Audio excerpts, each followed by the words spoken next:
Five star রেস্টুরেন্টের শেফের কাছ থেকে যে রেসিপিটা শিখেছিলাম সেটা আপনাদের সবার চাই। সেজন্য কিন্তু আজকে সেকেন্ড পার্টটা দিয়ে দিলাম এবং ফুল ভিডিওটা সবাই মনোযোগ দিয়ে দেখবেন। আসসালামু আলাইকুম। প্রথমেই কিন্তু আমি মাছটাকে ফ্রাই করে নিয়েছিলাম পানির মধ্যে দিয়ে। এটা কিন্তু প্রথম পার্টে দেখিয়ে দিয়েছি। আপনারা যারা এই ভিডিওটার প্রথম পার্ট চান তারা কিন্তু অবশ্যই আমার আইডিতে ওই প্রথম পার্টটা দেখে নেবেন। আমি লিঙ্ক আপনাদেরকে কমেন্টে দিয়ে দিব। আর এই যে সুন্দর করে মাছগুলো ভেজে নেওয়ার পরে এগুলোর সবচেয়ে মেইন পার্ট হচ্ছে এগুলোর কাঁটাগুলো বেছে নেওয়া, কারণ মাছগুলোর ভিতরে যদি একটাও কাঁটা থাকে তাহলে কিন্তু সর্বনাশ। এই রেসিপিটার প্রথম একমাত্র শর্তই হলো আপনার কাঁটা যেন না থাকে। একটা বাটিতে আমি দুটো ডিম ফেটে নিলাম আর কুসুমটা ডিমের থেকে আলাদা করে নিয়েছি।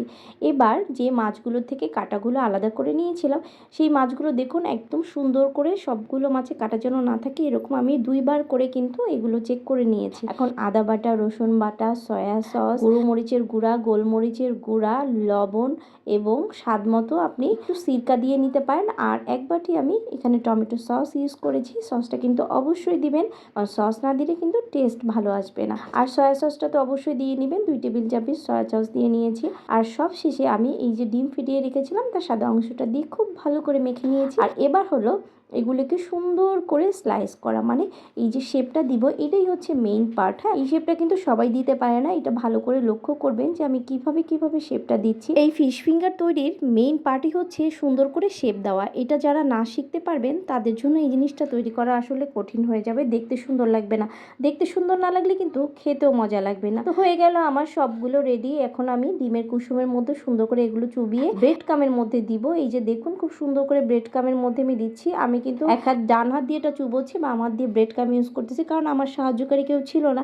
আপনাদের যদি কেউ সাহায্য করার মতো থাকে তাহলে দুজন মিলে কাজটা করলে অনেক তাড়াতাড়ি হয়ে যায়। আমি কিন্তু অনেকগুলো বানিয়েছি, আমার প্রায় 70 থেকে 80 পিসের মতো হয়েছিল। আমি অল্প কিছুই আপনাদের সাথে দেখালাম কারণ আমি 5টা মাছ নিয়েছিলাম। আর এই যে একটা একটা করে এভাবে সুন্দর করে রেডি করে এগুলো কিন্তু আপনি ফ্রোজন করেও রাখতে পারবেন, যখন ভালো লাগবে বাচ্চার টিফিনে দিবেন অথবা বিকেলে নাস্তা হিসেবে আপনারা এগুলো খেতে পারেন। এই যে দেখুন কত সহজেই আমি রেস্টুরেন্টের এই দামি খাবারটা বানিয়ে ফেলাম। আপনারা কিন্তু অবশ্যই খাবারটা ট্রাই করবেন বাসায়, এবং এগুলো কিন্তু বাচ্চারা ভীষণ পছন্দ করে, বা কোনো গেস্ট আসলে তাকেও কিন্তু আপনি নাস্তা হিসাবে যখন তখন ফ্রাই করে দিতে পারেন। আর এগুলো ফ্রাই করতেও মাত্র 2 থেকে 3 মিনিট, খুবই কম টাইম লাগে।